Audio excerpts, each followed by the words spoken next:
Throughout history, depending on the culture and the time, views by the public on homosexuality have fluctuated.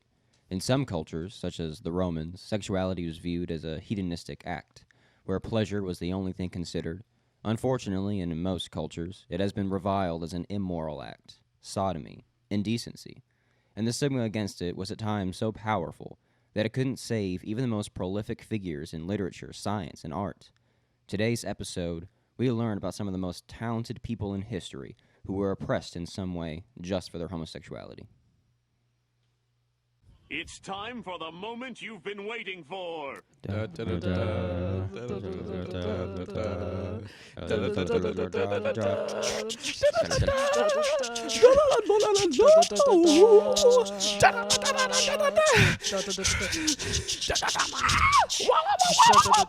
Okay.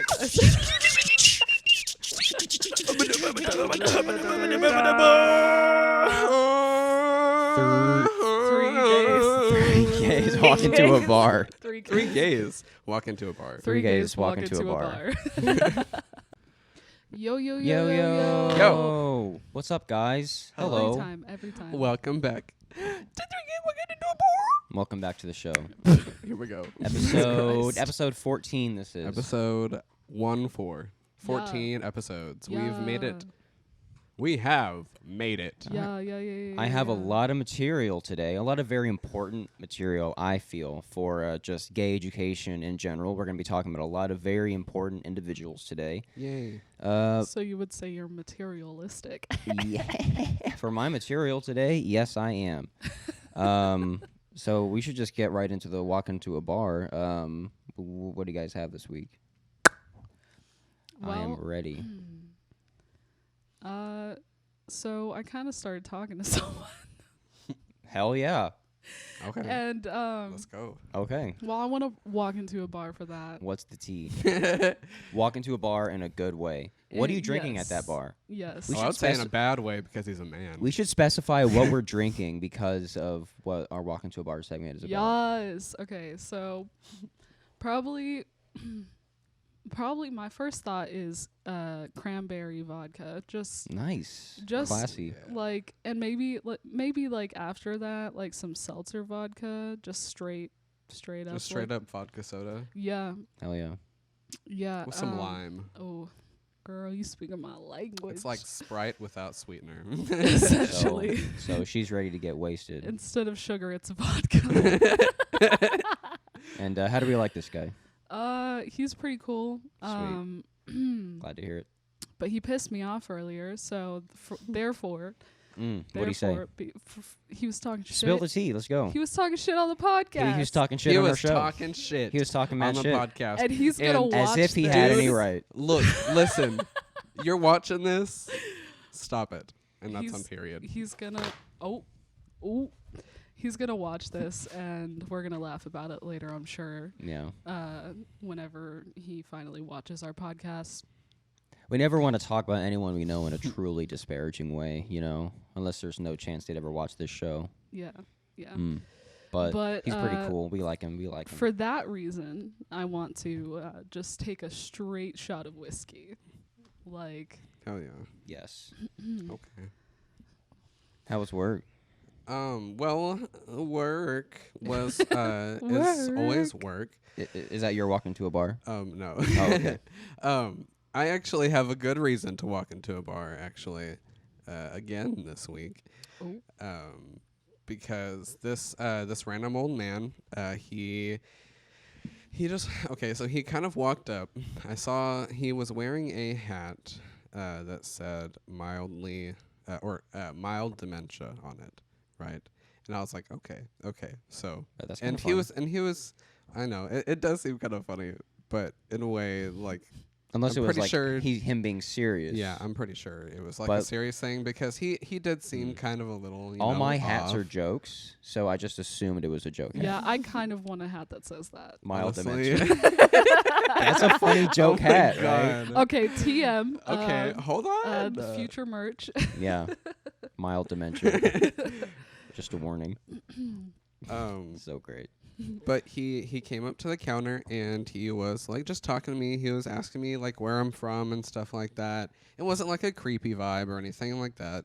And he was like, so where are you from? Like, you from the East Coast? You don't look like you're from around here, like just based on like the way I'm dressed. And I wore this like to work today. Oh my god. And I was like, no, I'm actually from like the Texas area. And he was like, oh, I have a daughter that lives in Dallas. I was like, oh, I'm from Austin. He was like, oh, okay, yeah, cool. And I love always being able to bond with people that are from Texas around here. It's just a thing. It's great. I Like- love it because like- there are a lot of people from Texas. Yeah. yeah. I'm Because surely Texas not is fucking used to that. huge. Most But- people around here have been here their whole lives. Oh, yeah, Or a lot of 'em. Unfortunately, we don't associate with those people. Yeah. I mean, that's technically not true.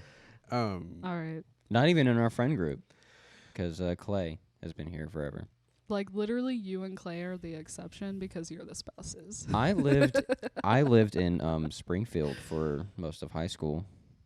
Did you know that? That's cute. Okay, Anyways, sorry. moving on. guess. It's still Missouri. I went to it was Kickapoo High School. Of course. Same high school Brad Pitt went to, actually. Believe it or not. Oh shit. I'm surprised he didn't have a You're so shrine to cool. him. You're so cool. It is kind of Bitch, neat. let me finish my story. Oh Ow. yeah. Sorry, Fucking whores. mild derail. Mild dementia. Mild dementia strikes Honestly. again. But he was just asking me like where I'm from and stuff, and he noticed the little hearts on my earrings, because I have little tunnels and a little sparkly heart earring on there, and he was like, "Oh, you have hearts on your ears. Are you in love?" And I was like, "Yeah, actually, I am." And he was like, "Straight?" I was like, "No." Straight? And No. and then no, wait. What a way no. to word that, huh? Straight. No, like Right? it was fine. After I said no, he just like held up a fist, like for a fist bump, Aw. and That's we dope. fist bumped. It was awesome. That's yeah. really great. It I was love really that. great. Straight? Straight. And then he actually said, he was like, sometimes I wish that I was gay because it seemed like they have like they're always like really smart and stuff like that. And I was He's like, not hey, wrong. I was like, hey, nobody's telling that you can't do it. Oh. Was that a hit on a? No, On an Are you old man, flirting with this PJ? man? no, it was not flirting. Have you came on here to admit to us? I wasn't flirting. I was You're just like- telling him. You're like, What's you going can try. on here? What the fuck? Shut up. It's like, would you like an opportunity, sir? Dude, this old guy is gonna be our mascot. I'm never gonna forgive him. Yeah. I forget him. Forget He him. was really cool, honestly. He's great. Honestly, and for that, I'm drinking a fucking like fruity ass fucking drink with like just juice alcohol. Like Why? Because you want him to be fruity. Did you did you get his name? no. Nah, that would be nice to know his first Yeah, name. that would Yeah. have been nice to know his name. I hope I see We him could again. just like call him like, hey, Fred. There was one I thing don't know that what his name would be. this one thing that he said. You know how we have like the cases in the front of the store, like where the registers are, and there's like different stuff in there. Yes. Oh yeah. And he was like looking around in the cases, and I was like, "Oh, anything catch your eye?" Because I'm just up front and I'm just talking to random people, and he was like, "I'm 87. I'm not gonna. There's like nothing that's gonna catch my eye. I'm not gonna be here that much longer." And I was like, "Oh goodness." Oh Word. no! I want him to be my grandpa. I want him to be my grandpa. I want him man. to go up to me and be like, straight, and then I'm like, and he's like, Nah. It Like, was hell yeah. great because it was exactly like that. There was no words said. I was like, like after it was just straight. Nope. I love it. That's was a great interaction. Yes, it was. Are you ready for mine? Yeah. All right, so my thing makes me want to walk into a bar, drink Seagram's Escapes, Oh, God. specifically the Jamaican Me Happy, and just taking sips off that until I get a slight buzz. No. That's what I want to walk to a bar and do because of a gift that I got Misty. What? I got you a gift. I got you a little present. Are you doing it on the show? Yes, I'm Oh doing it my right here, God. right now. God oh my damn god. Right here, right Bruh. now. It came in today with my Earthbound stuff. I don't understand. You ready? Okay. Why you get me gifts? Read it out loud. A soap for Pisces smells like some serious delusions. Oh my god. You like that? True to form. And it's rainbow. Oh my fucking god. Not really rainbow. It's like a Head in the clouds, impressionable, and consummate consummate napper. consummate napper. Pisceans are the unicorns of the zodiac. Bitch, I don't want to get fucked by a couple. What? What the fuck you talking about? What? You don't know what a unicorn means? No. Oh my god. Well, look who said that in that quote. Anyways, a Pisces. So yeah, that's my gift. Let me bring it closer to the camera. All right. I can't believe it. Yeah. You're ridiculous. I don't know how it smells, but I Where's hope my it smells gift? good. Huh? Well, honestly, they had a Libra one, but it just wasn't as funny. It wasn't the funniest one. Mm. I think the Pisces was funnier. PJ, you are his gift. Shut up. Yeah. Wait, no more like I am his gift because he's asking for a gift. Right? Yeah. No, he's your gift. He's my yes, he is my gift. He is of course my gift. But even beyond that, he is currently asking for a gift, so I'm saying that I'm his gift. Anyways, so unicorn in the dating world Yes. is a girl who wants to be in a threesome with a couple. Oh, okay. We learning things on this podcast. Unicorn. Why the fuck is it called a unicorn? That's dumb. I don't know. Last I checked, unicorns are horses that are kind of like celestial, magical, and they have a spiraling horn, and they can do magic things, and they bring good luck and shit. That's a fucking unicorn. Kind of smells like old lady soap. It not kind gonna yeah, lie. that's what I was gonna say. day. Back in my day, we had Whiskey River Soap Company. Wow. Yeah. It's such a gay looking soap, and then Mhm. it's Whiskey River Soap Company. I mean, all the soaps kind of look like that. River. All the soaps like different colors, It and they kind of straight look up like that. smells like if I walked into a fancy hotel. Is that a good thing? No. Well, fuck you. My gift to you. It's okay. I don't really even want to use the soap Oh, you just want it for the. for the packaging. It is pretty. Yeah. Honestly, it is. Honestly, It I is wouldn't pretty. use it. Why would you destroy that packaging? That's what I'm saying. I don't know. That's the point. It's soap. It's like a It's soap. it's a Well, if it finite decorative gift. soap. If It's- it doesn't smell good, then I'm not gonna use it. all right, all right, that's fair. Also, you can appreciate just it, remember it though. forever. You I are just welcome. I just want the I the just got you packaging. I just basically got you a a knick-knack. decorative soap. Yeah, I got Yeah. you decorative soap, Yeah. which is a thing. All I did just say that, by the way, if nobody caught that before they did. Well, I put those words Shut in their up. mind, and then Shut like 5 up. minutes later they I said was it. I was Peter, you're a good confirming guy. what you said to him because he all right, guys, we ready to I go? don't know. Okay. Let's fucking do this thing. So, okay. The people I'm going to be talking about today, I'm going to be talking about Tchaikovsky, who wasn't really persecuted, but his homosexuality was oppressed by Russia. Sophia Parnok, she was definitely oppressed and discriminated against. She was a lesbian poet in the early 1900s, late 1800s. And then we're going to be talking about a very, very fascinating individual named Alan Turing, who helped win World War II, and his ideas led to early versions of modern computing, yet he died as a criminal for his homosexuality. And we're also going to briefly touch on Oscar Wilde, but since Oscar's life and his work fascinate me so much, and I just find them so gripping, I really want to do a full episode on him, and honestly, it could be extra long. Like, there's a lot I could talk about with Oscar. Oh, yeah. Super long.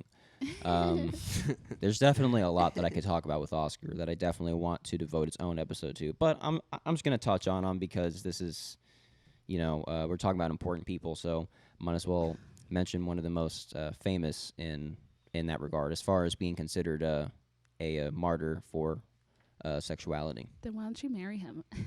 I mean, honestly, Why don't you marry him?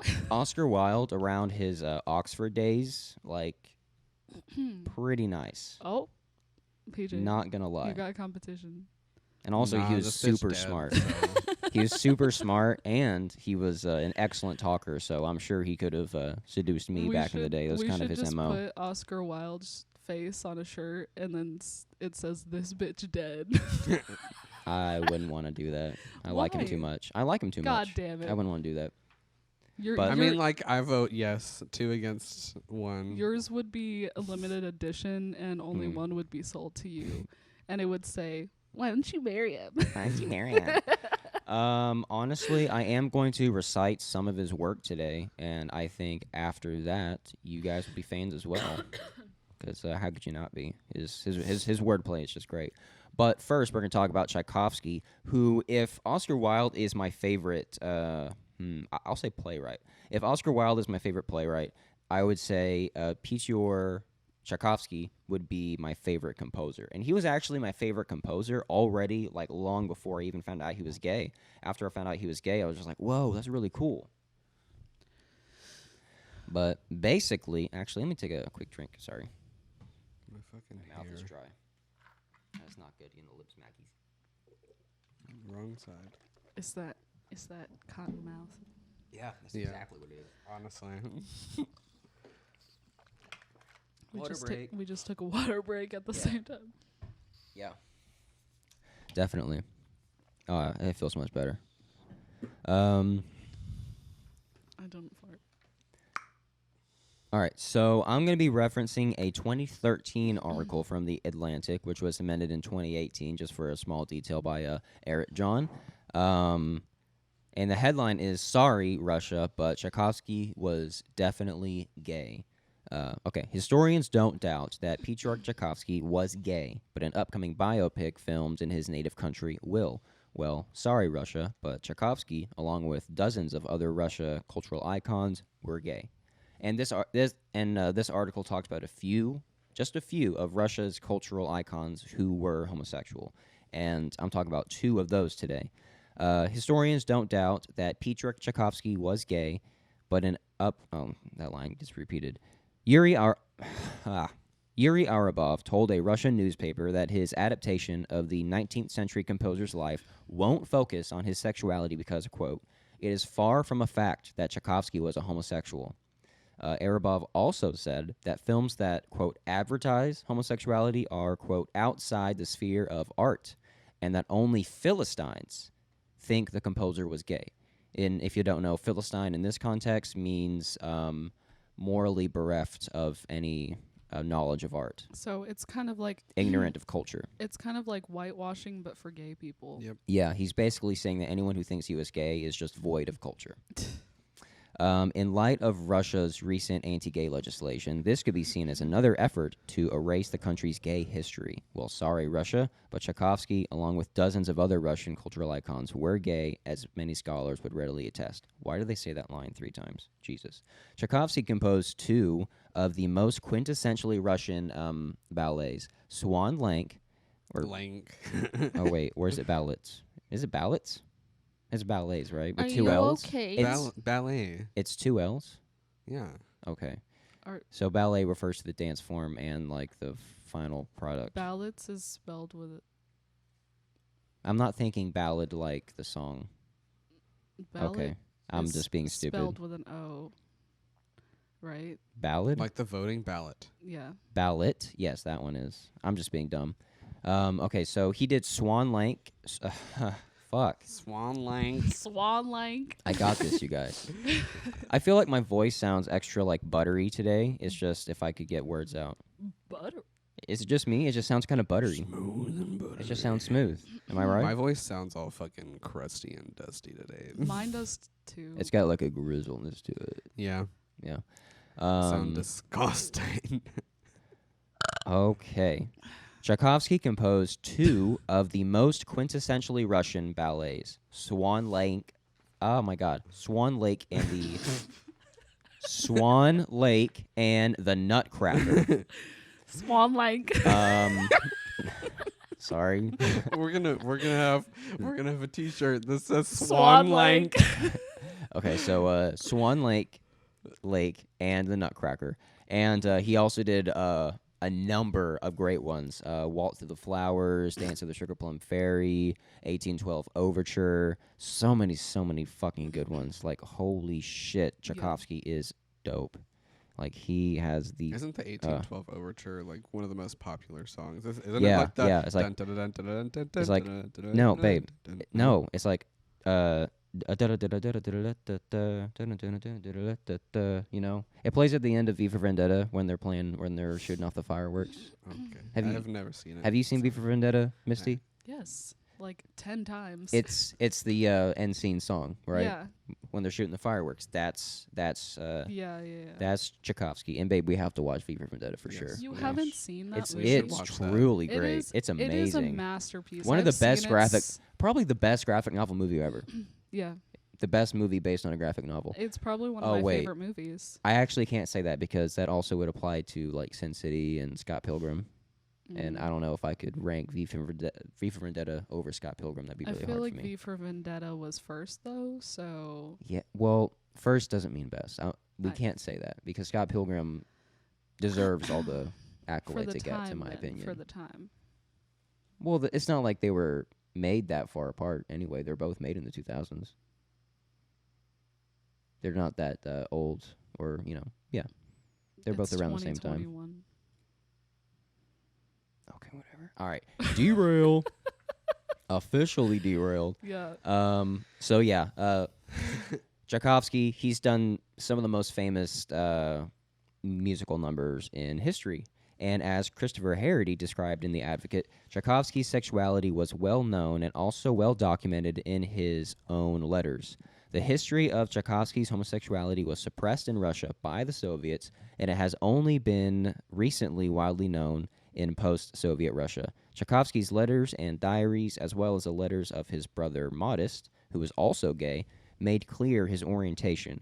Many of Tchaikovsky's most intimate relationships were homosexual. Tchaikovsky's servant, Alesky Sofronov, and his nephew, Vladimir Bob Davidov, gay author E.M. Forster referenced Tchaikovsky and Davidov in his love story, Maurice, written in 1913 and published in 1971. Tchaikovsky, quote, had fallen in love with his own nephew and dedicated his masterpiece, Symphonie Pathétique, to him. And as The Independent reported in 2009, a biography by Roland John Wiley found definitive evidence of sexuality. A new biography by Roland John Wiley was published this autumn and aesthetically reviewed in these pages by Michael Church. It claims that some of those mysteries are no more than myths. For instance, Wiley points out that Tchaikovsky was openly gay all his life, to the point that he feminized the names of the young men he consorted with, and indeed his own, signing a letter to his brother, who was also gay, Petrolina, when his name was Piotr. He would give himself the female version of the name. And referencing another article here, the Tchaikovsky Papers, Unlocking the Family Archives, is a book edited by Marina Kovaletsky. This is an article from The Guardian by Dalia Alberge. Just got to give credit where credit is due. The words are tender and passionate, describing in raw detail the powerful emotions felt by one of the world's most beloved composers. But until now, some of the letters of Pyotr Ilyich Tchaikovsky, in which he tells of his sexual desires, have been hidden from the world because the objects of those desires were other men. Now the letters have been published in English for the first time, restoring sensitive passages about the composer's homosexuality that had been deleted by Russian censors. So, in us talking about this, that is how the oppression is taking place. It's more posthumous on the part of Russia suppressing the truth of his life because of them being ashamed of it. So that's the idea here. In one, never published before in Russian or English, Tchaikovsky wrote of a young servant, quote, with whom I am more in love than ever, adding, my God, what an angelic creature, and how I long to be his slave, his plaything, his property. Oh my God. Right? Oh my God. Yeah. Okay, I but got he's not gay. Spicy. Tchaikovsky, not only was he gay as fuck, but he was a freak. Gay as fuck. Like he was a freak He in the was a sheets. leather boy. Yeah. Yes. Oh, Can you God. fucking imagine the best composer of all time, a fucking gimp? Oh no. Can you imagine? I don't want to imagine. Have you that. seen Pulp Fiction? Yes. Okay, good. I'm not an uncultured whore like you.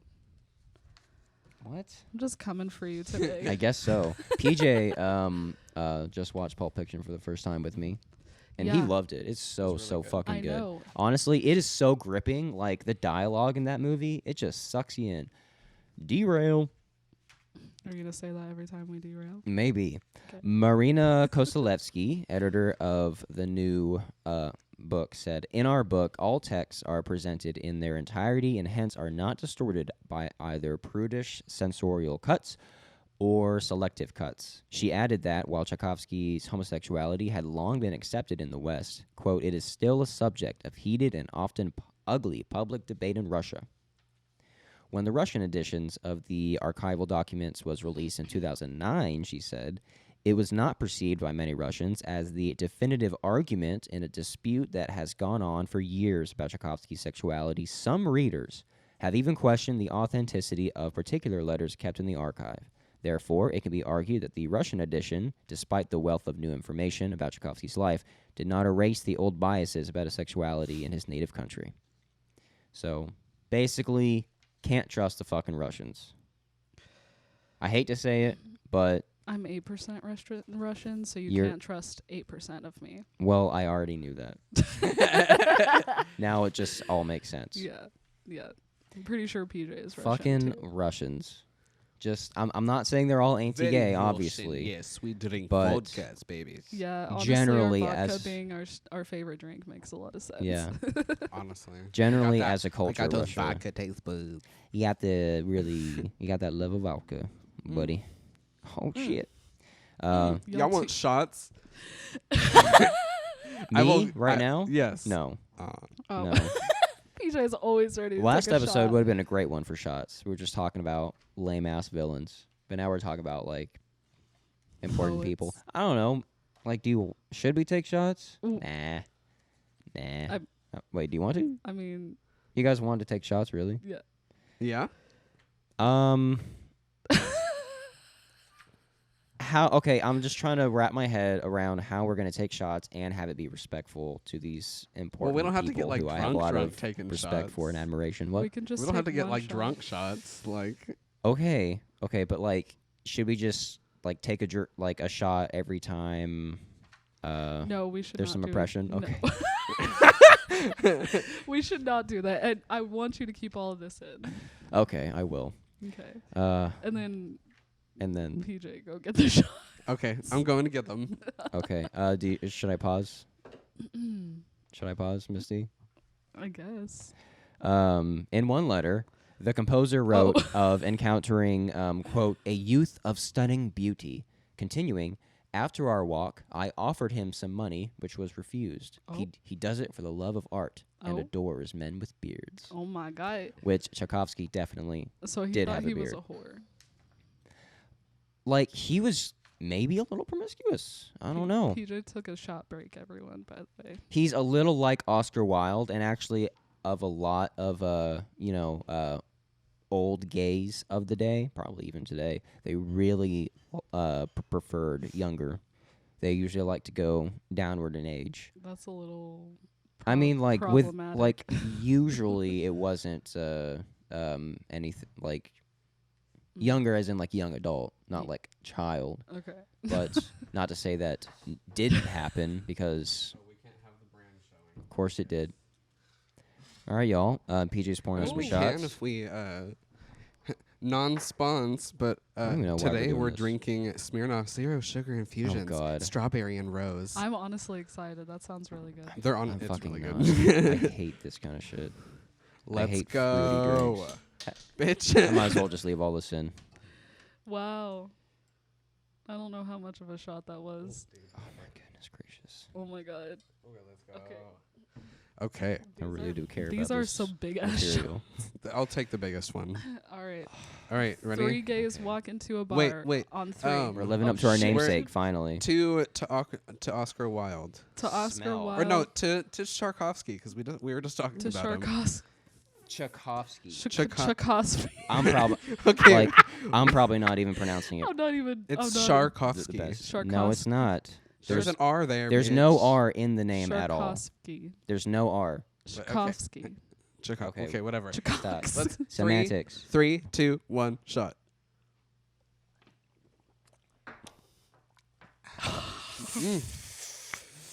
Bitch, that makes me feel gay. Oh.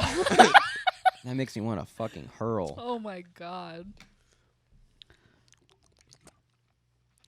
Do you get the That hints of rose? That Russian's stuff is coming out. Because we Tristan's talked about Russians. Tristan's the only one. I hate it. I hate hard liquor already, but I hate when they put like a shit ton of sugar, or this is zero sugar, so there's something in it. There's something in it to make it sweet, and it just makes it like when you try to make something awful sweet. Ugh, that's the worst I'm flavor in me. glad that I Vodka infused with ate natural before I flavors got and here. enzymes It does its of job. real botanicals. Me too. I ate a little bit, not a lot, which is also good. I ate just the right haven't eaten amount. a whole lot today. Well, now Okay. in like 5 minutes we're gonna be a little tipsy. I'm going to continue with my material here. Okay. We're talking about Tchaikovsky, a very, very important man. Russian-born Kostelevsky, who wrote the book, is associate professor of Russian at Bard College in New York State. This is just going to be terrible, I can already tell you. This passage has not been included in either the abridged version of the letters printed in Russian editions or in one English translation. So, yet more proof of Russian oppression of his sexuality. In another previously omitted passage, the composer told of a homosexual acquaintance. This is a quote from the letter. Pedashenka used to drop by with the criminal intention of observing the cadet corps, which is right opposite our windows. Oh my. But I've been trying to discourage these compromising visits, Oh. and with some success. Some. I've been trying to... Okay, so let's just break that down. Pedashenka, who is a homosexual acquaintance, used to drop by with the criminal intention, so they knew it was wrong, of observing the cadet corps. So basically... it would be like a crime to observe like soldiers doing their thing. I assume the cadet corps is like, I don't know if that's like an underage thing, but you know, this is like this is the 1800s, so Yeah. they were a little less anal Probably- retentive about it Probably as we like are now. 14, 15. Yeah, You was getting pregnant at 13, girl. Like, Okay, so probably 12, 13. yeah, so kind of lusting after young boys, but you know, culture and time and you know like what's acceptable will wax and wane and change, so we can't hold it too much against them. But well, at least in my opinion, is that like off? I think it's, you know, I hold it against them. Okay, so you don't think it should be forgiven because of the time period? No. Okay, maybe That's you're like, right. That's like saying slavery should be forgiven because of the time period. I don't think that. Okay, yeah, maybe that's a little extreme. But May- it's like in yeah, the maybe it is. It's in like the same umbrella, not the same. I don't think slavery it's and on the same street, but not under admiring the same umbrella. young Yes. boys. I don't know. That's an interesting, like an interesting debate. Okay.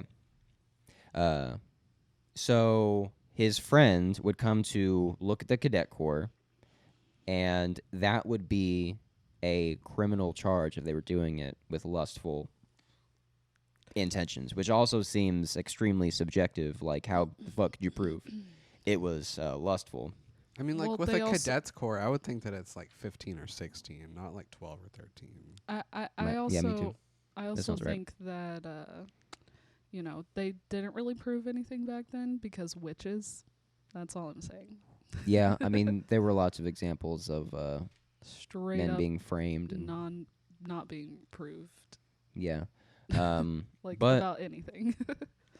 Like Oscar Wilde was caught because he was criminally investigated, and I have this book off to the side, which I'll point out later. But he was criminally investigated, and like a lot of his old flames and flings were actually spoken to by the investigators, and like were promised that they wouldn't be charged for, you know, for coming forward, and often actually rewarded for it. So kind of some extortion there. Yeah. Such passages feature in the Tchaikovsky papers, Unlocking the Family Archive, published in the U.S. and Britain. The letters are held in the archives, Tchaikovsky State House Museum in the town of Klin, northwest of Moscow, where he lived from 1892 until his death at 53 during a cholera epidemic. There's that fan. There's that fan. Most of the letters Getting have never before been available in English. They offer insights into the daily concerns and intimate thoughts of a composer whose masterpieces include the ballets Swan Lake, Sleeping Beauty, Nutcracker, opera Eugene Onegin, I think that's how it's pronounced, as well as 6 symphonies, 4 concertos. The book's introduction notes, the central, quote, the central taboo concerning Tchaikovsky's life has been his homosexuality, the topic that has been barred from public discussion for almost a century. In the eyes of the authorities, it would have been unthinkable to accept that Russia's national treasure was a homosexual. Isn't that just fucking hilarious? I actually love that. Like, Russia's pride and joy is a homosexual who they fucking morally detest. Isn't that so great? Yeah. Like, no wonder they're trying to fucking oppress it because they're confused. They don't know what to, like it just proves that confused Russians. It just proves that being a fucking homosexual makes no goddamn difference. It makes no difference. And what they don't understand about that, I just do not know. And I just think it's so hilariously ironic. I think that's what's great about it. Yeah. Among other censored passages was a letter to Tchaikovsky's brother, in which he wrote from Italy, "At 9 o'clock, I felt like I was going for a walk and went out. Some ruffiani," which it says in brackets, pimps, you know the kind, guessed what I was looking for and wouldn't leave me alone. The bait that they were using to hook the prey was a delightful young creature. Oh. Ooh.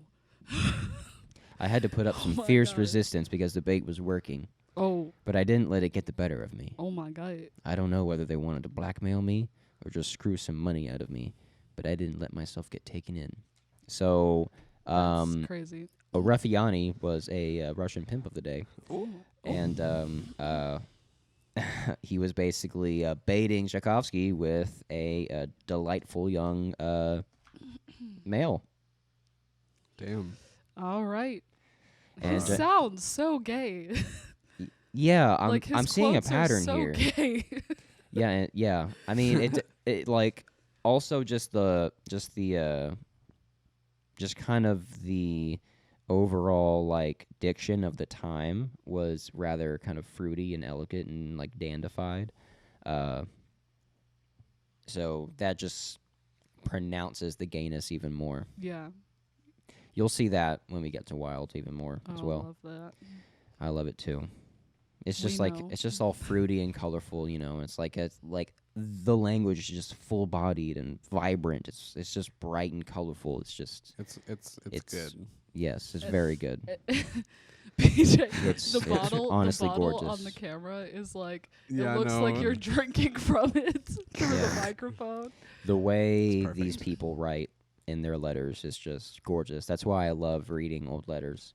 I went over love letters in the Valentine's Day episode, and gosh, like I could do a whole episode on just like reading letters from famous people. It is just so fascinating, and just the way they write is, it's just awe-inspiring. Like it just makes me think that as a culture now we have so little class. We say yeet and We say yeet and lit and dope just- and Yep, we talked about this. and cunt. just hearing the way people Ew. talked then, hearing the way they spoke then, and especially about each other and like their love interests, it was just so refined and elegant, and it really conveyed their feelings. There's no feeling in lit. And imagine that like type of like language, but in Russian. Yeah, which is like Chef's kiss. an emotional, powerful, like aggressive language. Yeah. Some languages just sound aggressive. Yeah. German is a big example of that. I really did try to learn Russian for a while. Yeah, it And looks fucking like it would be hard. You have to like learn a whole new alphabet. You literally have to go like with every fucking consonant. Fuck that. Like like coffee. Sorry, Russia. Coffee in Russian is coffee. If we have any Russian fans, like we love you to pieces, but your culture is. No, I'm just kidding. Oh my god. And we drink to you Russians. I'm kidding. Oh my god. Well, no, because they're like notoriously anti-homosexual, which is actually what we're talking about. Yeah, I know. Drink to Oh. you, Russia. Oh god. Anyways, okay. In another letter, he wrote of, quote, a torment of indecision. My rendezvous has been arranged for this evening. A truly bittersweet dilemma. Ooh. Finally, I decided to go. I spent 2 absolutely wonderful hours in the most romantic circumstances. I was scared. I was thrilled. I was afraid of the slightest sound. Embraces, kisses, an out-of-the-way apartment. Tender talk. What delight. Tchaikovsky left more than 5,000 letters. Kostelevsky said the new edition contained, quote, a great number of family letters that have never been published before. She also noted that the new edition was restoring cuts that had previously been made by his younger brother and future biographer Modest Ilyich and other Russian biographers. A what? Modest Ilyich, A what? that's a name. Yeah. If it's CH, it's probably a Ilyich? K sound. A lick. Ilyich? I didn't think about that. Oh gosh. Yeah. I'm fucking the worst. If it's Russian, it's probably Ilyich. Yeah. A lick. Interesting. You gotta add that. Tchaikovsky. The Tchaikovsky Papers Tchaikovsky. offers No. an English reader a personal tour through the private quarters of Tchaikovsky to his most informal and intimate zone. The book, indeed, keeps open the door unlocked only recently by the keepers of the House Museum in Clint. And considering the sorry state of cultural politics in Russia and its anti-gay propaganda, again, fuck you, Russia, there is no guarantee that the door will remain open much longer. I want this book now. Like, I'm actually going to buy this book. I feel like since I'm reading this information, like, I have to buy this book. I'm going to buy this book. All right. The correspondence reflects the composer's struggles and modesty. He wrote of the unbelievable shyness and many years spent, quote, before I realized that even as a composer, I was merely a talented person, but no extraordinary phenomenon.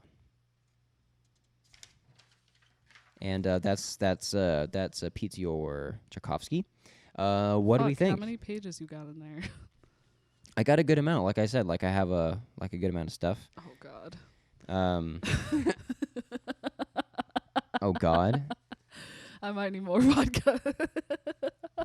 bro, I'm just kidding. this is really good stuff here. This is juicy. This is juicy as they come. Tristan, you also said earlier to me that you're the star of the show. I was joking, and that was through text. Yeah. That was a private You were not conversation. I joking. sent you that in confidence. You I were was- not joking. I was joking. No, I you was weren't. literally making a joke No. because whatever. You were literally making a joke? Yes, Like literally? like literally. Like serious. are you serious? I was literally making a Guys, joke. I'm so serial. But it called me out in the podcast. Damn. Girl, give me some of that. I need some fan. in I my need some life. fan energy. All right, I- guys, I'd be hot. bros, Swat. please. Okay, Bros. bros before hoes. Bros, hey, Bros. yo, stop it, man. You sound like Ozzy. We should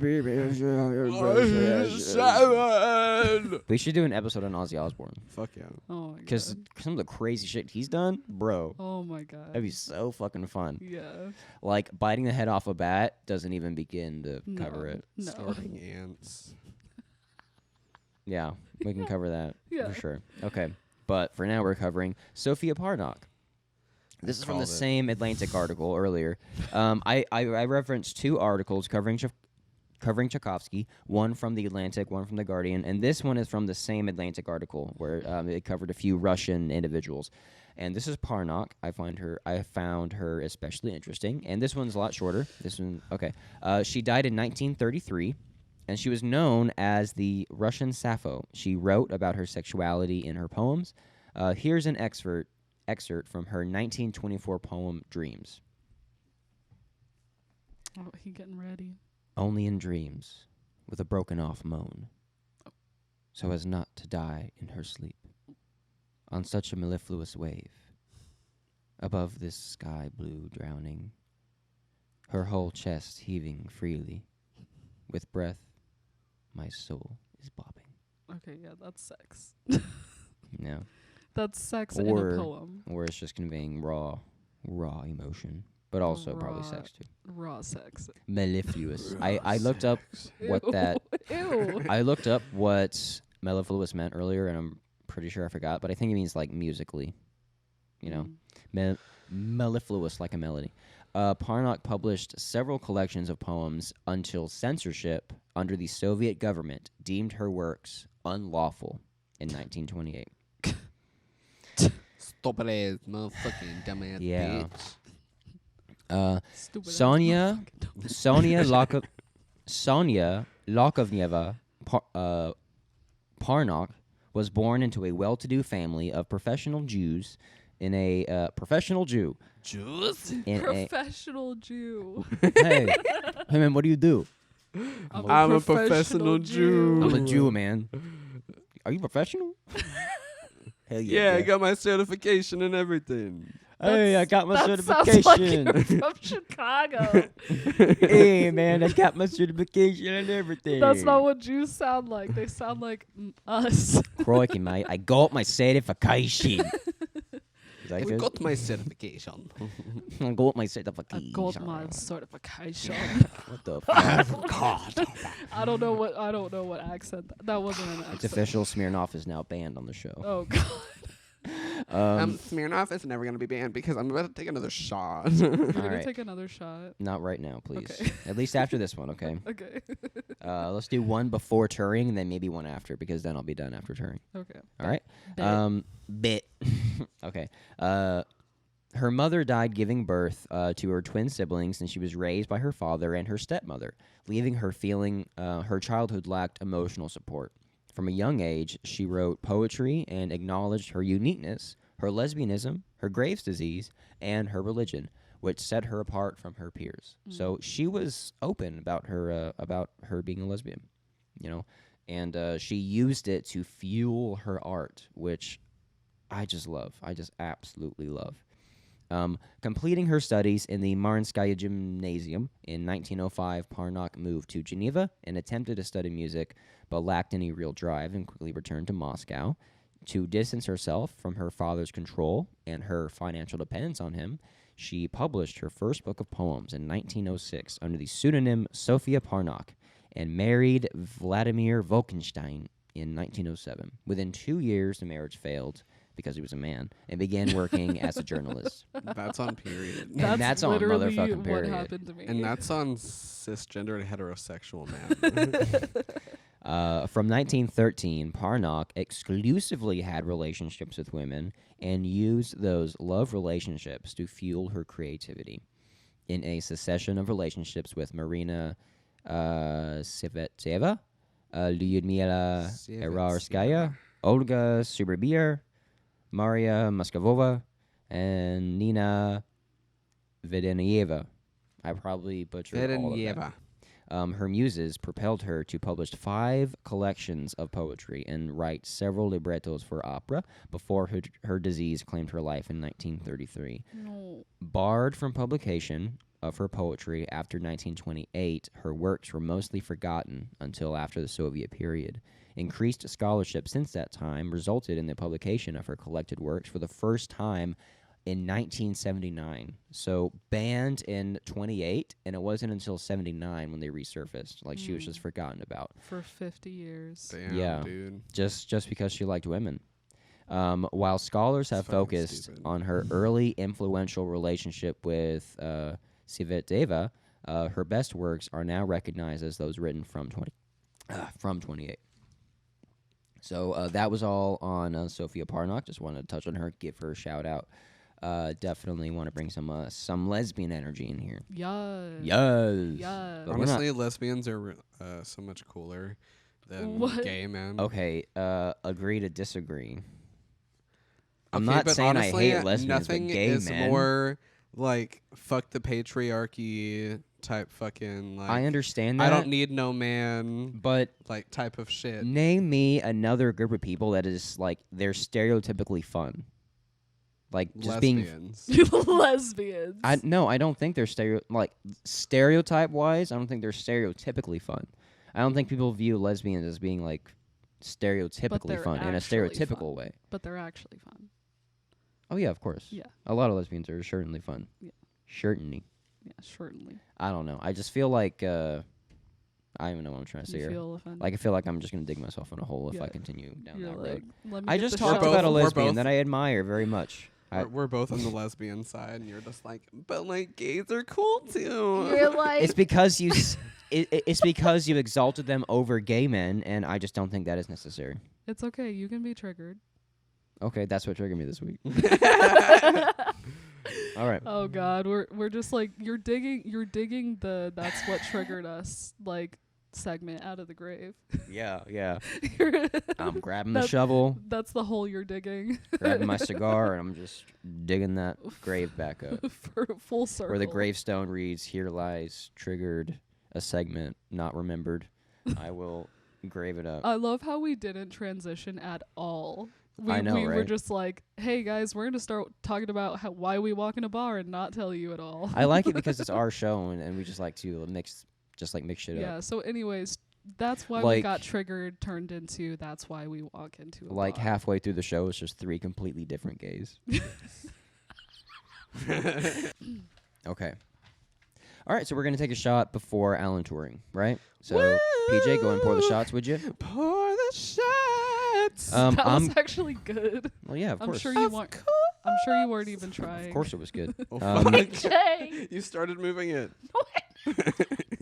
are you drunk already? No. Jeez. So I'm I gonna be just talking. Have no fucking cognitive skills. I'm going to be Ever. speaking about Alan Turing's very fascinating life. He's the one that we're going to spend the most time on today,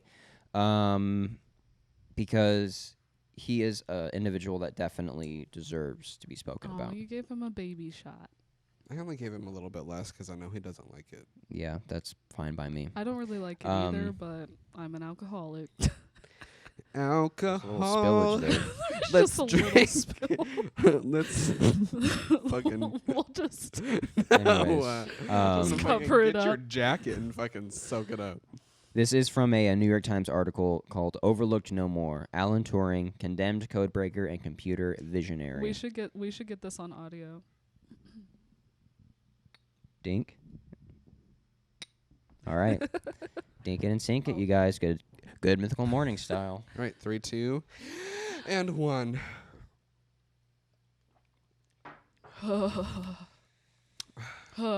See, both of y'all are like, ugh, I and wonder I'm if we're just like, allowed to do this.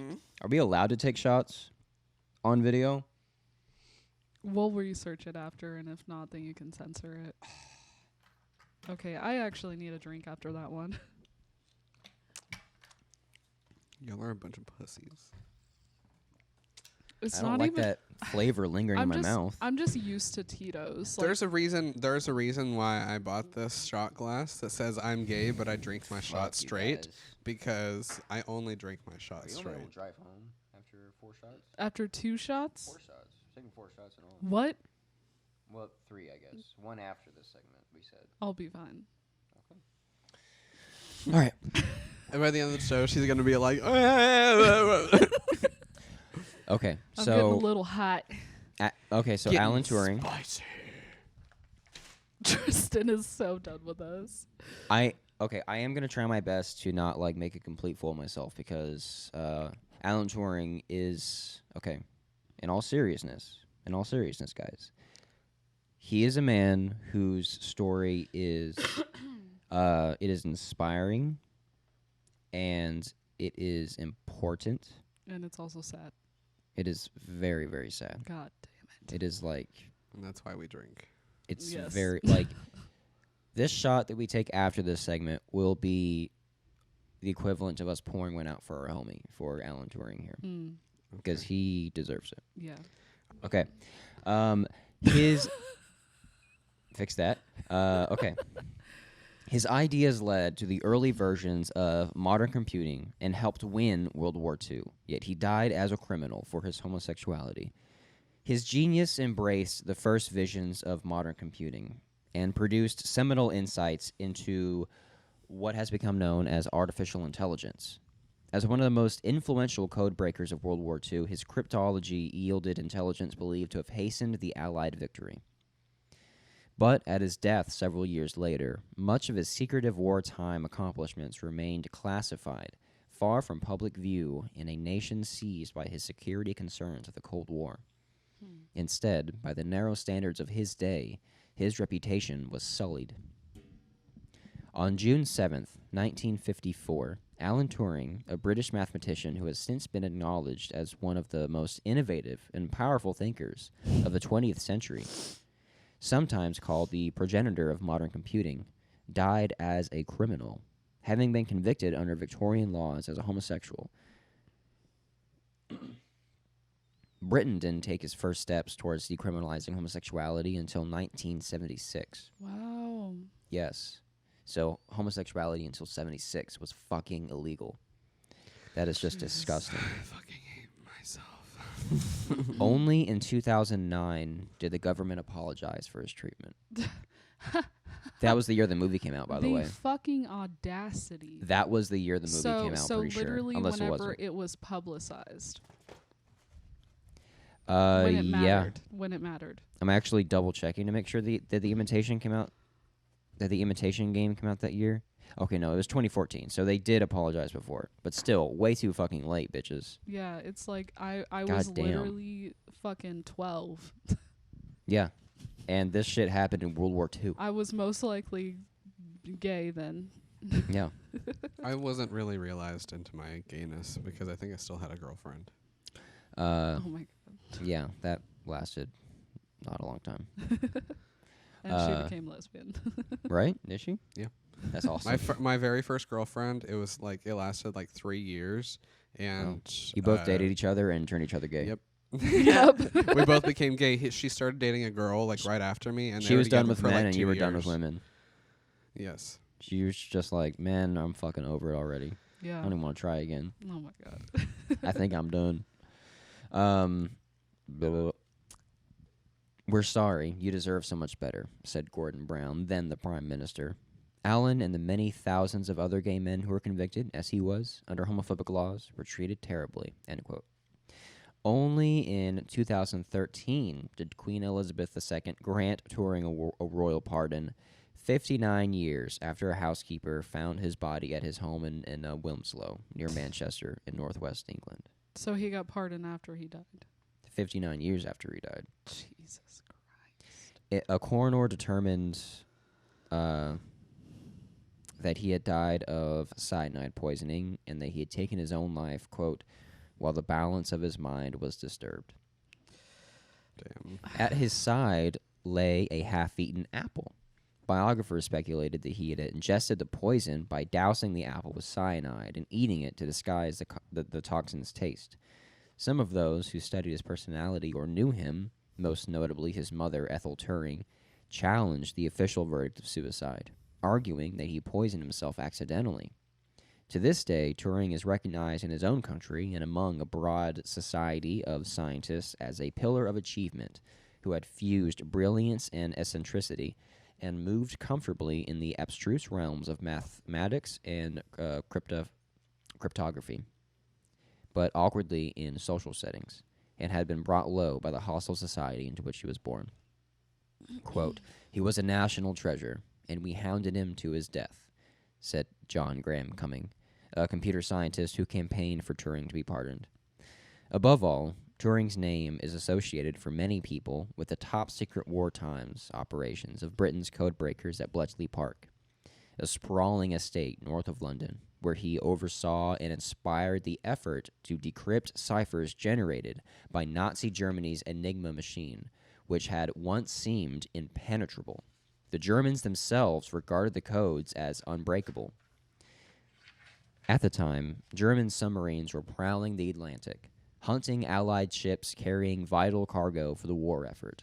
The convoys were critical for building military strength in Britain and eventually enabled the Allies to undertake the D-Day landings in Normandy 1944, heralding the collapse of Nazi Germany the next year. Only by charting the submarines' movements could Allied forces change the course of their convoys, and for what they relied on the cryptologists of Bletchley Park to decode messages betraying the Germany's deployments. This enduring fascination with Turing's story inspired the 2014 movie The Imitation Game, starring Benedict Cumberbatch and Keira Knightley. But his scientific range went far beyond the limits of cinematic drama. He laid down principles that have molded the historical record of the relationship between humans and the machines they have created to solve their problems. Even before World War II, Turing was making breakthroughs. Oof. Credit for the creation of the first functioning computer in 1946 went to the researchers John Presper Eckert and John W. Moshley for their machine, the Electronic Numeral Integrator and Computer, or ENIAC, which they had developed at the University of Pennsylvania during World War II. But Turing's notions preceded the ENIAC. He conceived what became known as the universal Turing machine, which envisioned, quote, one machine for all possible tasks. Essentially, computers as we know them today. Turing's vision, Hodges said, was that one machine could be turned into any well-defined task by supplying with the appropriate program. He added, an author of his biography, Andrew Hodges, added, the universal Turing machine naturally exploits what was later seen as the stored program concept essential to the modern computer.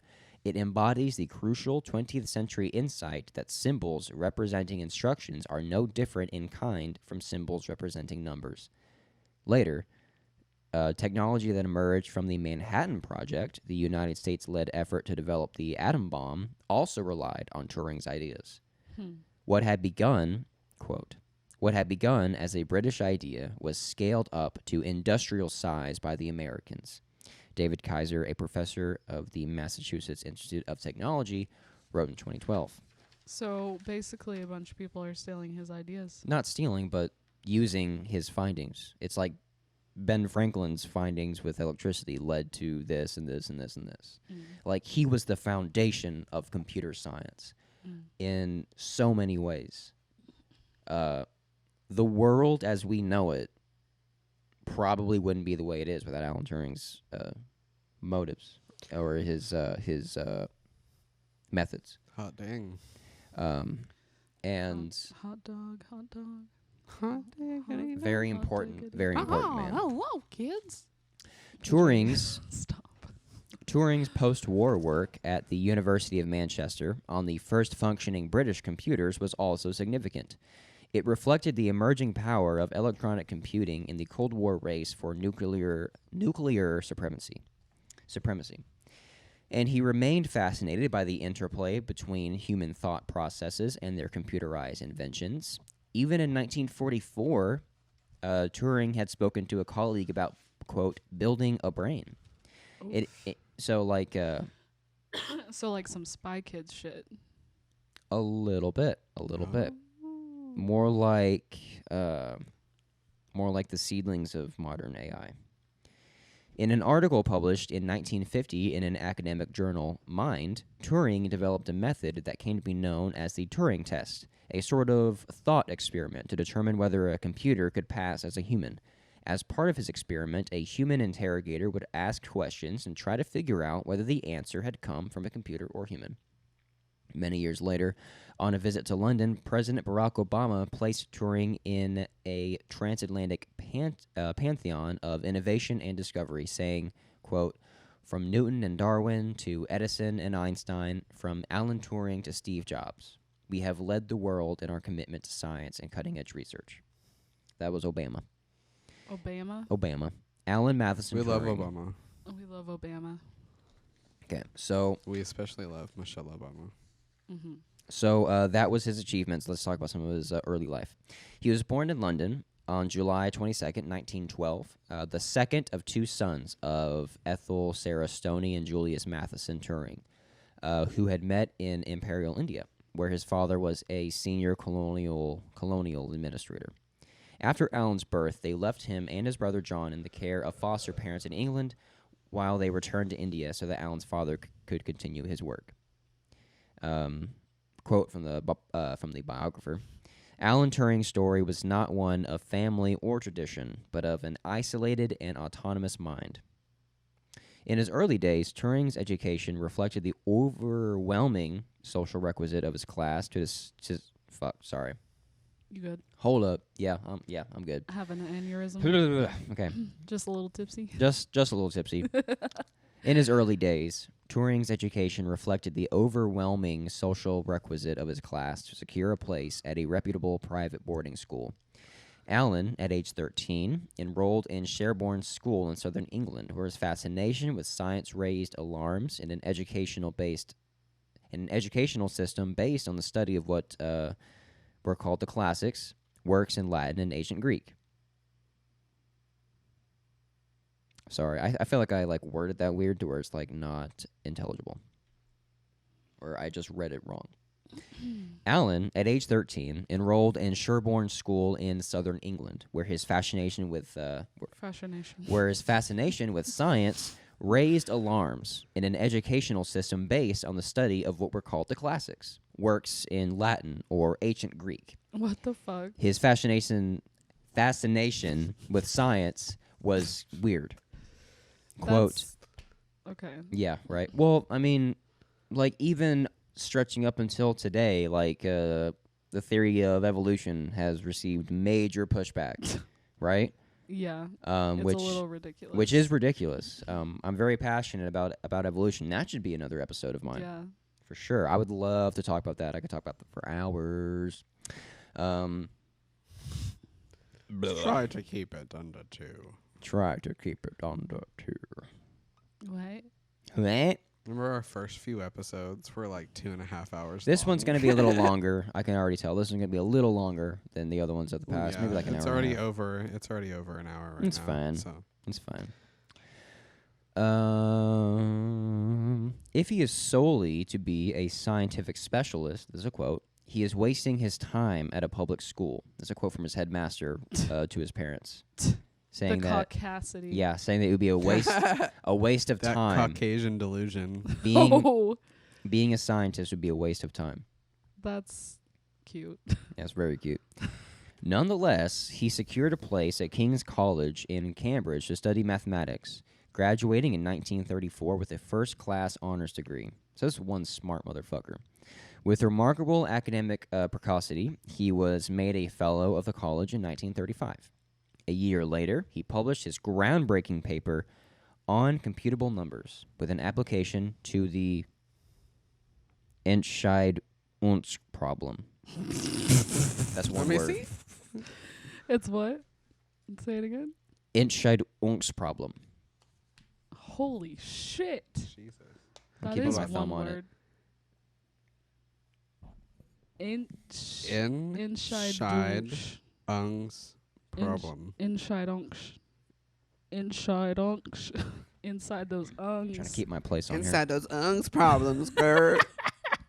You got them inside those problems, girl. Oh or you could say decidability problem. There we go. A reference. So that was his paper. It was a reference in German to a celebrated riddle that the American logician Alonzo Church had also explained. Both Turing and Church reached the same conclusion, a basis for computer science, that there is no single algorithm that could determine the truth or falsity of any statement in formal logic, though Turing's thinking was more direct. Turing completed a doctoral thesis at Princeton in 1938 before returning to Cambridge. With Britain's declaration of war on Germany in September 1939, he joined the Bletchley Park code breakers at the Government Code and Cipher School, working in makeshift huts clustered around a mansion. Yes. Oh, yeah. I think I remember that from the movie. Yes. Oh, yeah. Yes. Oh, yeah. Their greatest initial challenge was figuring out the method of encryption of the German Enigma device, which was invented 20 years earlier. What? The Enigma. The Enigma. Oh, yeah. The that's one. The only. Yeah. The Enigma. That's my name. That's my name on our group me chats. I'm the one, the only, the Enigma. Or on like our personal chat, I'm actually no, I was the Enigma. Now I'm Ivana Sin, which is my drag name. And in the I eat nails for breakfast. yeah, that's her name. I want to kill myself, and my picture is a picture of Miss Cracker as a pickle. Yeah, drag queen. Mine's of that nail guy from SpongeBob. And my picture is of Katya in her 80s look with the like the Rachel hair. So fucking good. Yes. Like prime drag. Katya Thank you should have very won much. All Stars 2. Was it 2? Yes, it was 2. Thanks. All right. Their greatest challenge was figuring out the method of encryption of the German Enigma device, which was invented 20 years earlier by Arthur Scherbius. You said that with confidence. By author Chabris. by author Scherbius. Scherbius. Sherbert? Scherbius. Sherbertland. A German electrical Chabris. a German electrical engineer who had patented it as a civilian machine to encrypt commercial messages. The machine worked by entering letters on a typewriter-like keyboard and encoding them through a series of rotors to a light board, which showed the coded equivalents. The machine was said to be capable of generating almost 159 quintillion permutations. Ooh, That's a lot. that's a lot. So the challenge, so Turing's challenge, and like the team he worked with, their challenge was, to unencrypt that thing, with 159 quintillion permutations. The British were helped initially by a Polish mathematician who had been studying the Enigma machine and had provided vital details after Hitler's forces invaded Poland in 1939. But under the direction of Turing and another Cambridge-educated mathematician, W.G. Welchman, the Bletchley Park codebreakers greatly expanded and accelerated those early efforts. Using a huge contraption called the bomb with an E, they mimicked the operations of the Enigma code to break its codes. The critical factor was Turing's brilliant mechanization of subtle logical deductions, wrote the biographer, Andrew Hodges. In 1942, Turing was assigned to visit the United States for several months of high-level consultations on the encryption of on the encryptions of conversations between President Roosevelt and Winston Churchill. His wartime effort earned him a high civilian award and was named an Officer of the Most Excellent Order of the British Empire. Oof. So, heavy accolades here. Highly lauded.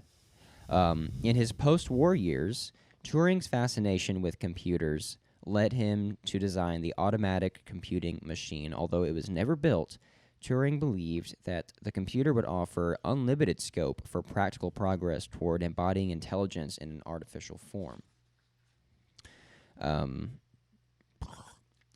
In October 1948, Turing began working at Manchester University's computing laboratory. He bought a house in nearby Wilmslow in 1950.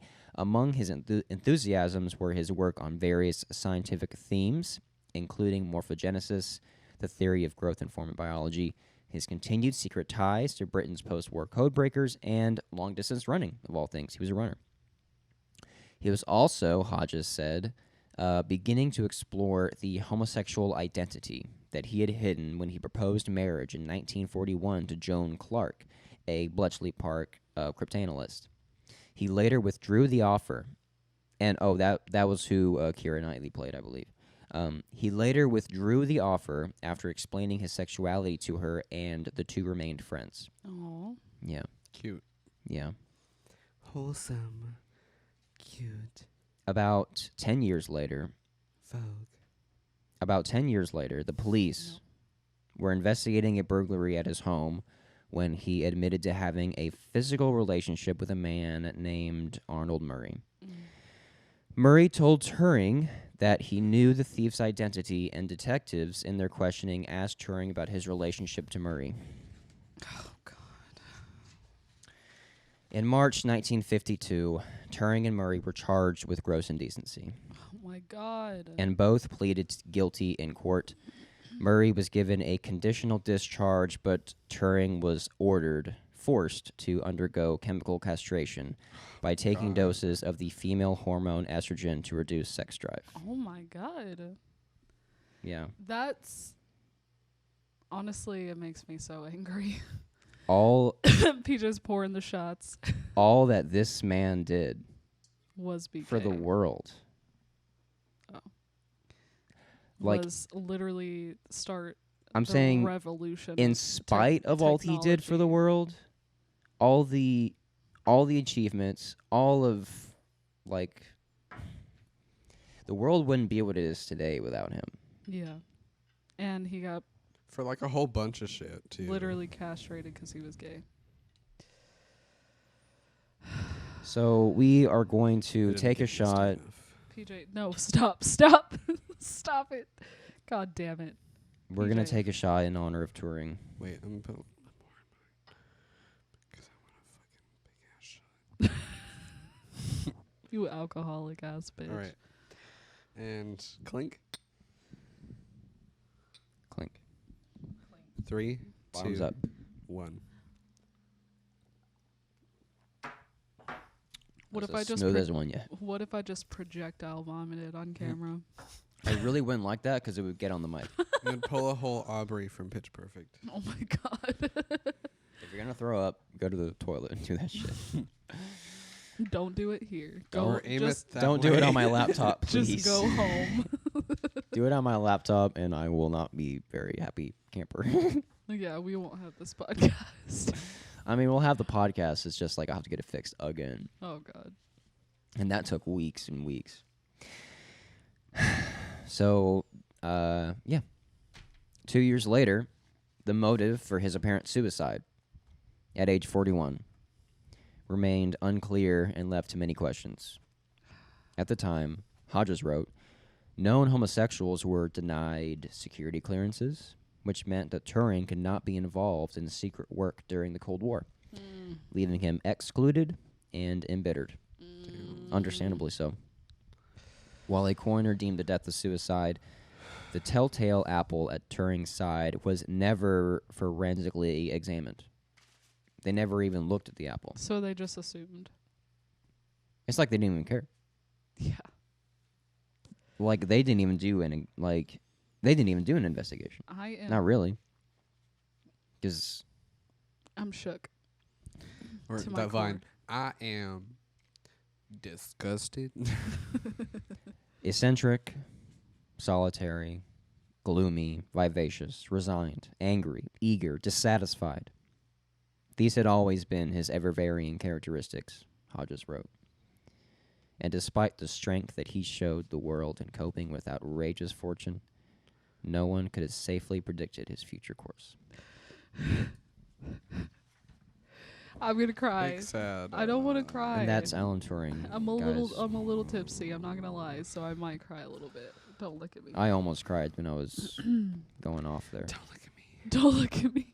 It really is upsetting. I'm literally on camera. I'm like, don't look at me. Like, Pat was. that is just proof that no one was fucking safe. Yeah. It just. You could have changed the world fucking literally and it not have mattered. And this is why gay rage is real. Like, this is why we are so passionate about the oppression of gay people, because we were oppressed and we still are by people who have this old mindset of like not accepting people for who they are because some book told them not to. And I really fucking hate those people that are like oh like this is my excuse because like I'm old school, like, or like, oh, they're Like, old school. I'm Like, no. old-fashioned. Like, shut no. the fuck up. No, you're just a homophobic piece of shit. Yeah. And that's on fucking Period. disgusting is what it's on. Yeah. I think George Carlin said it best. If you think you really have any rights, go ahead and look up Japanese Americans around World War II. They were put in concentration camps literally because they were Japanese, because America feared them based on who they were fighting over in war. So they were put into camps. They had rights. Oh, yeah, they had rights for sure. But the government can just take them away at any time. So I think Carlin said it best when he said, rights aren't really rights. They're more like temporary privileges. Ha! Yeah.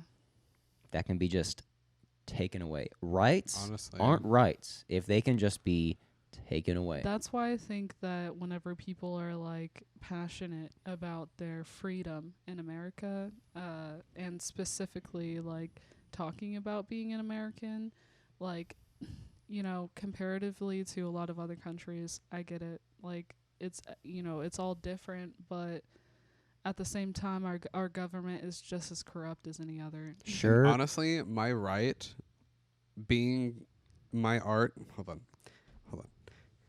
Honestly, my right of being able to legally bear arms just because I have a medical marijuana card is what really fucking gets me. Yeah, he can't have a like gun it because was he's just the host. completely stripped away. Like I can't Illegally I can't legally own a gun under my name because of certification for a medicine that I need.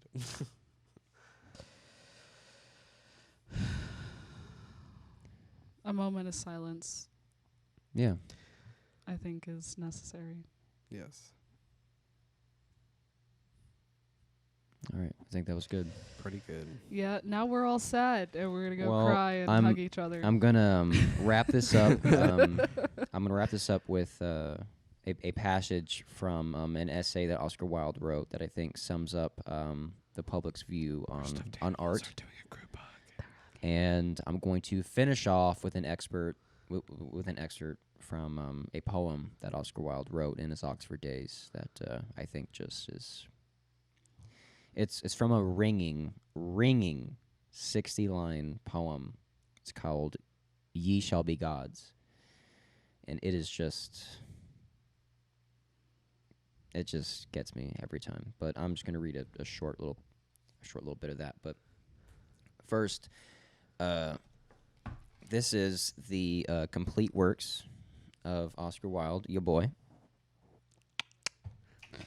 That's on period. It's kind of washing out the cover, but the cover is super cool. It's got like quotes on it, and it's just a really, really cool looking book. But this is just a short passage from his essay, "The Soul of Man Under Socialism." And I think this perfectly showcases how he viewed the public's perception of his art and also any art as it related to anything that was new. It was considered scary. So check this out. I think you'll like this. And if anyone out there likes it, I highly suggest the complete works of Oscar Wilde and just checking out his stories and plays and poems.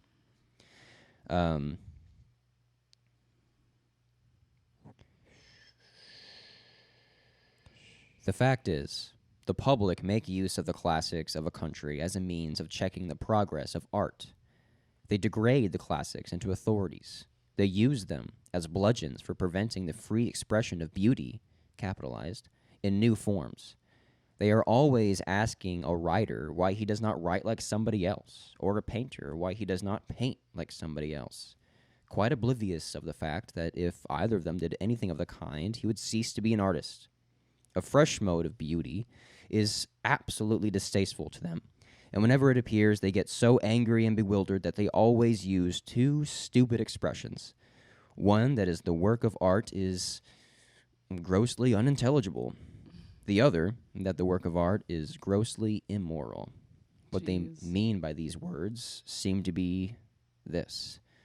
When they say a work is grossly unintelligible, they mean the artist has said or made a beautiful thing that is new. When they describe a work as grossly immoral, they mean the artist has said or made a beautiful thing that is true. And that's on period. And that's on period. That's from Oscar Wilde. And I want to read this excerpt. I have it memorized. I don't really need to read it from the book, but it's fine. I'll read it from the book anyway. Why don't you marry him? I fucking guess I might. You just do necromancy and bring him back. And And fuck me I that have night. to mention it. I have to mention it.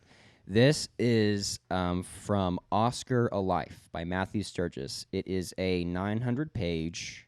It is very in depth. Like the last 200 pages around that is around 200. no, like the last 150 or yeah, the last 150 pages is just references. It's just all references and index and notes. It is very, very in depth, and I highly recommend it for anyone who is looking to learn more about his life.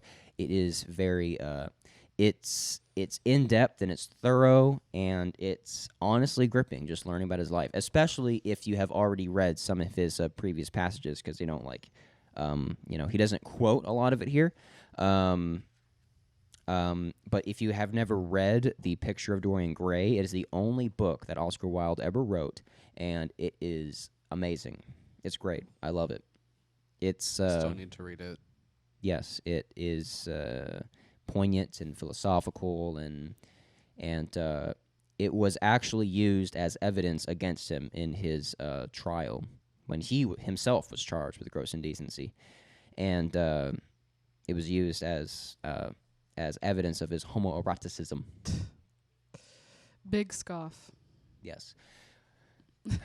This is from one of his college notebooks, contained a ringing 60-line piece of Swinburnian declamation titled "Ye Shall Be Gods," and this is how we're going to end the show tonight. So I hope you all enjoyed the show, and I think this